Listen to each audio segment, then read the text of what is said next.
Okay, well, we are live now. You can go. Okay, hi, hello everybody. Welcome to another CC teleconference. We will going to start as usual with the most important events from all over Europe. Last week we talked about Moria and the situation on the Greek-Turkish border, which is not getting better. So I would like Yanis to give us a brief update on that. Well, firstly, we had a remarkable statement by a Minister of State who said that the Greek government cannot be allowed to be blackmailed into providing refugees in Lesbos with better conditions. And therefore, he effectively threatened the refugees with weeks and months of living on the streets and sleeping rough in order to teach them a lesson for having started the fire in Moria. That kind of talk by a Minister of State of the European Union is incompatible with the concept of civilization. You know, if 2 years ago, when Salvini was Deputy Prime Minister in Italy, had said something like that, the whole of the democratic European, population would have fallen upon him like a ton of bricks. Now it seems to me that Europeans have been so desensitized by the rise of the Nationalist International. The statements like that come from a Greek minister, and they just go unacknowledged. Secondly, the situation in Lesbos is part of a bigger puzzle that concerns relations between Greece and Turkey. There's been a slight de-escalation recently as the exploration ship that Turkey sent to disputed areas between Greece and Turkey has now returned to port. But at the very same time, the Greek Prime Minister here in Thessaloniki, from where I'm speaking to you, announced a massive program for purchasing armaments, primarily from France, which does not augur well. It is a fantastic opportunity for President Erdogan of Turkey to ratchet up an arms race from which both the people of Turkey and the people of Greece are going to suffer. Greece is bankrupt, more bankrupt than ever. Don't let anybody else tell you otherwise. The billions that will go towards armaments are going to be new loans. In other words, the already unsustainable debt is going to become even more toxic. And this is going to lead to more austerity. More austerity will bring more migration of Greeks going to live in Italy, in Canada, in Germany, in Britain, wherever, in India, right? So we have effectively an escalation of misanthropy on both sides of the Aegean under the tutelage of a European Union, which is very, very, very happy to let Greece spend huge quantities of money on, fighter jets and tanks and frigates. The very same troika that crushed our government in 2015 for daring refuse to cut tiny pensions even and make them even more tiny. Moving slightly beyond, I think that we must also look very, carefully at what's happening with Brexit, because now we have a new turn of events with ridiculous positions taken both by London and Brussels. On the one hand, we have Mr. Barnier on behalf of the European Union, incredibly demanding of Boris Johnson that Britain sticks to level playing field rules, state aid rules, that Germany and France are not sticking to anymore, which is, it is as if they are pushing Boris Johnson to say no deal. And at the same time, Boris Johnson rewriting the his own agreement with Brussels regarding Ireland and the backstop. So the European Union and parts of it that are on the way out of the European Union are going from bad to worse. None of this is being debated in our parliaments. None of this is debated by people. There are no citizen assemblies. There is no media in which we can have a serious discussion about these things. We have tremendous turns of events. We have massive deterioration in our economy, and yet what DiEM was created for, to democratize Europe, is becoming a more pressing need on a daily basis. This is why DiEM is so very important, and our cause so urgent and so pressing. Thank you, Yanis. I saw Judith, she has a question. I was just wondering if you have any idea why Europe is so happy for Greece to increase massively its debt in purchasing fighter jets and so on, but not increasing its debt, allowing the poor to make more supermarket purchases. I mean, obviously, it's in the sense of it's kind of thinking that if it buys fighter jets from France, of course, it's good for French exporters and so on.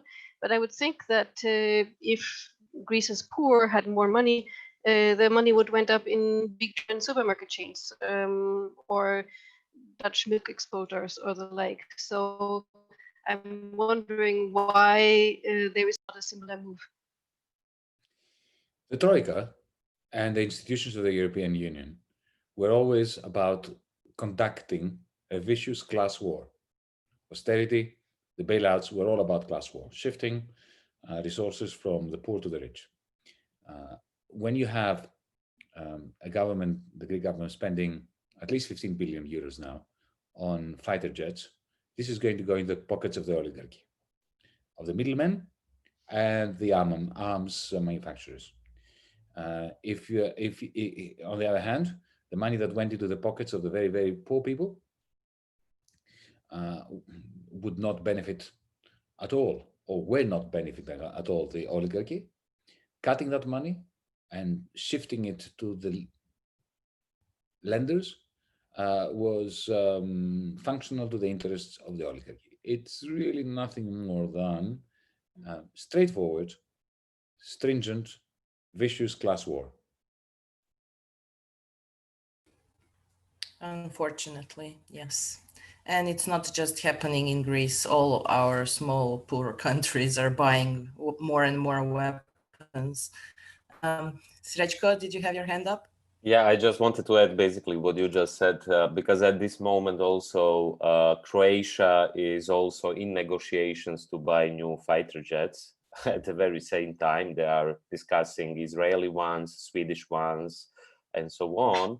While the whole country is going to the bottom, the tourist season is completely finished because Croatia is now on the red list on many European countries. So the coast of Croatia is completely empty. And the economic crisis is already hitting hard while they are buying fighter jets. So yeah, it's not something specific for Greece. It's happening all around the periphery or the semi-colonies of the European Union. So I just wanted to add that. Unfortunately. So moving on, Rosemary. Yes, go on. I just wanted to ask Yanis that I was very struck by the way he presented the Greek minister castigating these poor refugees on Lesbos, and how that was taking up the nationalist international rhetoric and tactic and approach. And the comparison between that and Boris Johnson deciding to suddenly that the British government was going to start breaking international rules and treaties that it's drawn up, which seems to me to be the same kind of thing. It's a sort of national internationalist posture, and I think it's designed to completely discombobulate people, particularly at a time when we're beginning to see the impact of the recession that we expect related to this COVID era. And I wondered whether Yanis thought that this was an important move, generally speaking, in politics. There's no doubt, Rosemary, and we know this and we agree on this, that nationalisms are being deployed in order to pull the wool over the head and over the eyes of people who are suffering as a result of this vicious class war. And there's no doubt that there is a comparison there. But the misanthropy of the Greek minister does not compare with what Boris Johnson is doing. Boris Johnson is, involved in a big game with Brussels, which the commentariat in Britain hyperventilated, I think, a little bit too much for my liking. Far more important things happening on the ground in Britain and in Europe. What was interesting was, I think it was an act of incompetence by the Northern Ireland secretary to actually admit in Parliament that they were breaking international law, and now they are trying to cover this up. Having said that, and while it was a very silly thing to have done, and part of the nationalist trickery employed, I have to say that it's a bit rich from Brussels to be condemning the British for violating international law. The European Union is violating international law, okay, habitually. Take, for instance, Moria. Okay, take Moria. It's a result of the treaty between the European Union and the President of Turkey, which violates international law in a most vicious way. Because what they agreed on was to deny people entering Greece from Turkey to apply for asylum. This is a gross violation of the international law on asylum. So the European Union, whenever it suits it, it breaks with the tradition of international law. For instance, another example, World Trade Organization rules, that were agreed to. The European Union is breaking them, is violating them whenever it doesn't suit them. And indeed, they even pushed through, the Commission made a decision that they managed to push through the European Parliament, saying that they are not bound by World Trade Organization rules if they limit the capacity of the European Commission to act. So effectively, this is what Johnson is doing as well. So the hypocrisy of the establishment, whether it is the London establishment or the Brussels establishment or the Greek establishment, never ceases to amaze us.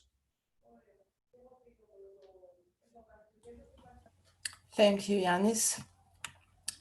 Does anybody else? Eric?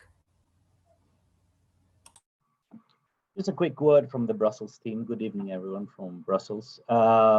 We feel sort of obliged to mention the fact that today was the State of the Union speech of the European Commissioner, because we're in Brussels and at this point it's a tradition. It's a bit like wishing Merry Christmas, but I mean, the only point really here to be mentioned, it should be analyzed as political theater.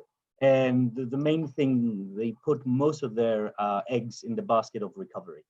And as we've already analyzed as DiEM and us individually as well in different pieces that we've written in previous EC meetings, recovery is the one thing that the European Union will not be in a position to offer, given that they fail to mutualize debt. The Hamilton moment, we have waxed lyrical about it. However, they are persisting with that narrative. And I think the one thing that can be said about it is that they will absolutely find this in front of them in the next few months when they fail to deliver.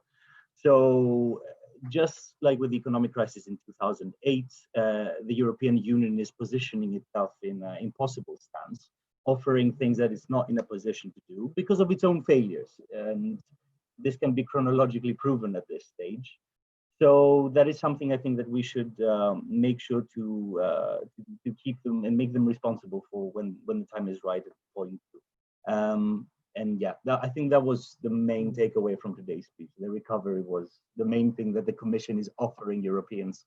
And as we know, it's the one thing they will be completely incapable of giving them. Yeah, no way that this patient is going to recover from those cures. Judith, something going on in Germany? Yeah, not such a big deal, but just an example of what we keep seeing. Today, the German Parliament or one of its subcommittees discussed a new law to legalize marijuana and cannabis, and basically the government coalition voted unanimously against it, and so did the FD, even though the Liberals had a very strong narrative in favor of legalizing soft drugs, and the SPD also cannabis. So it's just another example that you just can't trust these parties who take up topics just when it's fashionable, and then nothing's felt anymore. Thank you. I think that we should move on because we have another 2 agenda topics and only another half an hour. So moving on, we have a Progressives International Summit this weekend coming up. So I will give the floor first to David and then probably to Srećko, right? Yes.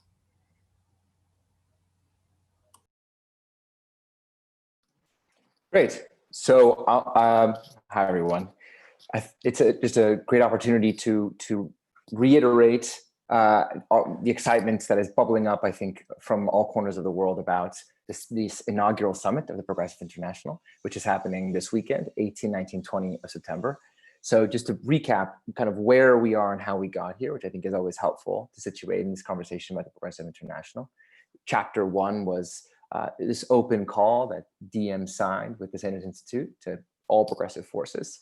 And then in the midst of the pandemic, it became clear that it was time to go live with a website, with a kind of shape to this, but still trying to sort of groping our way in the darkness in a sense, but really trying to put forward the institution that was going to deliver on the promise of that open call. That was back in May. And we always had the goal of bringing together the members of our council in Reykjavik, so that they could, many of whom are in this room, or some of whom are in this Zoom room, to have a conversation about what was going to be the future of this Progressive International. And so we've arrived at September. We're not going to be in Reykjavik, but the fact that we've moved online has allowed for us to do things we couldn't have done in the case of Reykjavik. So not only is it going to be just the council that's meeting, but there's going to be a whole public-facing program that invites conversation around some of the key themes of the weekend, as well as member organizations, not just council members, member organizations from across the membership who are going to have a chance to get together to have some of these strategic conversations. Now, of course, that doesn't mean that we're engaging as many people as we'd like to, and that's just the nature of one of these summits. But you know, the way that we're seeing it from the position of the Secretariat is that all the decisions that are being made at this summit are provisional decisions. You know, that this organization is really in formation. And so that the statutes that we've been deliberating are draft statutes with a clear process for reviewing them in 1 year's time at the next summit. But that all these conversations that are happening are going to be sort of continuing to inform the sort of DNA, the genetic material of the institution. So it's a really exciting opportunity. And it's one where I think we're able to begin a lot of the conversations or continue ones that we've started, but take them forward in really robust and exciting ways. So I think that's what we're excited to do, and many of you will be there. Unfortunately, because of the constraints we have, we can't have everyone in the room, but it's such a dynamic process that we hope that this is just kicking off a dialogue, a multilateral dialogue between DiEM and the other members of the Progressive International, between the different DSCs and NCs that are inside DiEM, but to have a longer conversation. Of course, I'll pass it to Srećko to say a bit more about what that process might look like for DiEM as an organizational member coming out of the summit. But it's been a huge lift from our end. So I'm just really, really excited and really grateful for the support and participation of so many people here. So yeah, that's all I've got. Srećko. Yeah, thanks, David. I'm also very excited about it, and I also want to thank David and everyone who was involved in it. I mean, it's mainly the Secretariat of the Progressive International, because as you can see, the Progressive International is a different organization than DiEM25, and there are many other people there whom half of the coordinating collective don't even know, and they've been doing this great work. So I'm really excited that DiEM, as one of the members, founding members, but one of the members among many other, will be part of this important process during the weekend. Since only during this coordinating collective calls we have been informing our membership, we decided that next week we will have a webinar, a Q&A, where members of the coordinating collective will talk to all our members. So if you want to join, we will announce it, you can join. I think it will be important also to show what kind of organization the Progressive International is, of which kind of boards and different compositions it consists of, and so on. So our membership will have a better idea of it. I don't think we are late with this process. Many of the other organizations still didn't do it yet. So I think we are actually the first ones who will do this kind of dialogue with our members to get to know more about the organizational structure and the goals of the Progressive International. What is important to say is that, of course, DiEM25 was automatically a member of the Progressive International since it was one of the founding members. You will recall that Yanis, David, Renata went to Vermont with Bernie Sanders to kick it off, and so on. But after that webinar, we will prepare an all-member vote based on the deliberations which will take place during this weekend. Namely, during this weekend, as David said, the declaration and the statutes of the Progressive International will be hopefully adopted, and after that we will reconfirm the membership of DiEM25 in the Progressive International. I think the process is to a certain degree similar to what we already had with the European Spring. So I think I'll pass the words to Yanis, who was also very deeply involved in that process before, and of course is involved in the Progressive International. So maybe, I don't know, maybe Yanis, you can share a few words about it. Yeah, happy to do this, because I think there is an important parallel. This is not the first time when DiEM25 is trying to put together a broader coalition of forces and movements. The first time, as you said, Sergio, was the European Spring. And let me remind those who were with us then, or tell those who weren't, amongst the people who are watching the live streaming now, not you folks, comrades, you've all been around for a very long time. The European Spring began in 2017 with a collective decision through an AMV that will create electoral wings, and we will try to contest the European Parliament elections. And that immediately gave us the task as a CC to coordinate this, and to coordinate coalitions. You know, who were we going to go into bed with, so to speak. And a long period. You remember, we went to Napoli, we had discussions with the Magistris, with Benoit Hamon, with the Greens, with the European Left, with the mayors, with this, that, and that. And these were wonderful discussions and very tiring ones. And after a long while, we put together a board of what we call the European Spring. After we crowdsourced the name, and the name European Spring came from one of our members through crowdsourcing. And then, so we put together a council. The council had to go through endless negotiations with our potential partners, with our partners, on a program, a common program. And that became the Green New Deal for Europe, which, in the process of creating it, we consulted our members, and then we ended up with an AMV towards the end to approve this and to approve the manner in which we're going to contest the election. So, the Progressive International is the European Spring to the power of 10 in terms of complexity, because it concerns the planet, not just Europe, right? I personally have lots of unanswered questions in my head about how the PI will work, questions that I didn't have with the European Spring. For instance, I personally think we need a common program, like we had the Green New Deal for Europe. I think we need an international Green New Deal, or let's call it whatever we call it, right? But of course, to come to an agreement about this with all the partners from around the world, I can't see how this can happen. It will have to happen, but I can't see how it will happen. So this is something we have to live in abeyance and up for discussion. So that, now with the council that is convening this weekend, We are at a stage where we were with the European Spring very early on when we were in Napoli, trying to put together a council in order to have the deliberations, in order to be able to take something tangible to our members for consultation. So we're doing it again at a larger scale, at a crazier scale, but it's great fun and very, very important. Very exciting and indeed crazy endeavor like European Spring was at that time. And this is even bigger. So Simona, I can see your hand. Thank you. Yes, let's make the most of the European Spring experience. I remember the way we wrote together the program, the GNDA. It was wonderful. We started from a document written by the board, the Council of European Spring, but then all the members of all participating organizations contributed, and the contribution was amazing.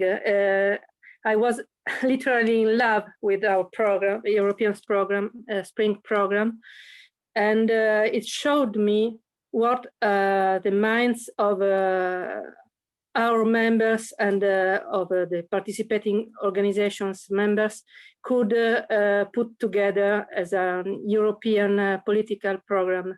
So let's try to do the same thing with the Progressive International Program.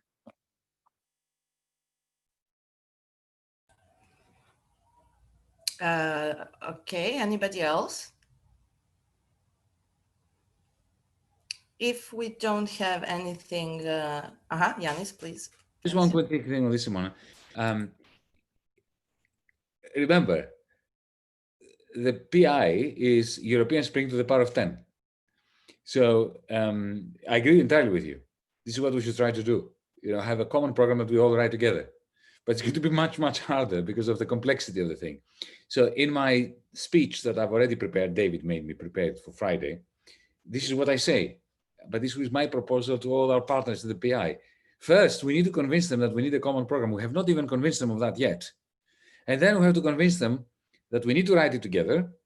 And okay, everybody will agree to that if they agree to have a common program.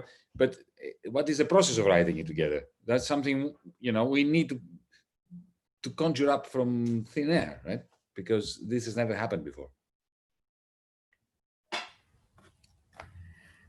So it will be another great experiment of ours. If there is nothing now, we can move to the next agenda topic, and that's a brief update about the NC UK elections and the interviews we had with candidates. So Eric, I will ask you to give us this update briefly. Sorry, we forgot where the mute button was. There we go. So regarding the National Collective of the UK, as we decided in the previous CC call, we have put a hold on all elections of NCs until we as a new CC have decided and finalized on the kind of rules and regulations that will go into those new elections. But given that we already had a bit of interest regarding the NC UK election, we went ahead with the interviews of those candidates in order to appoint a sort of a provisional national collective, if you like, a caretaking NC to help us coordinate the movement in the UK until we can have those NC elections. We had the last of those interviews on Monday. That was 2 days ago. And we're happy to report that all of the candidates have been approved by the panels that interviewed them. So hopefully tomorrow, the day after, we will be sending the list with their names to the validating council. And if the validating council approves of that list, we will have a caretaking NC for the United Kingdom for the next couple of months until we can have elections there. I think that's a summary in a nutshell. And any questions, I'd be happy to answer. Yes. So if there is anything, we, as Eric said, had interviews and there were no objections, and we can send the list basically to the VC. Rosemary?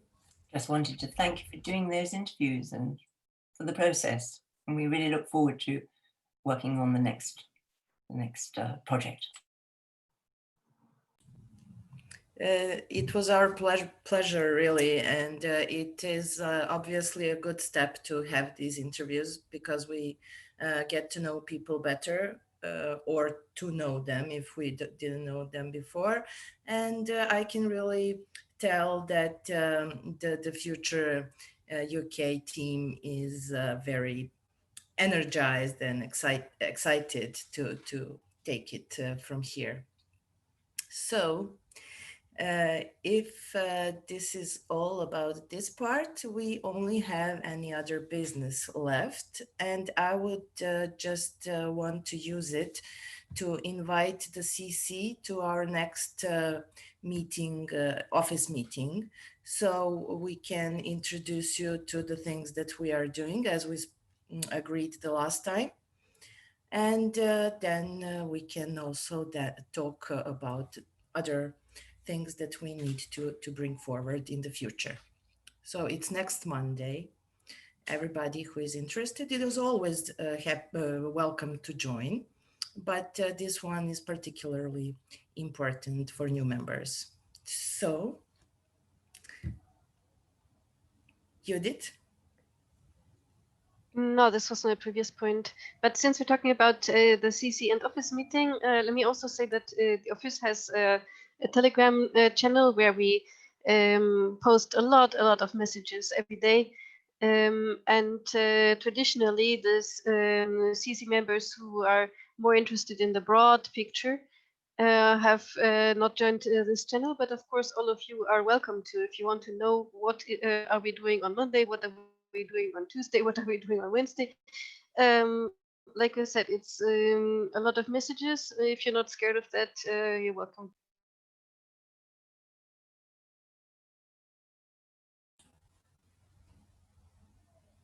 Okay, we are nearly at the end of our time anyway. We covered all of the topics, and that's it for today if we don't have anything else to add.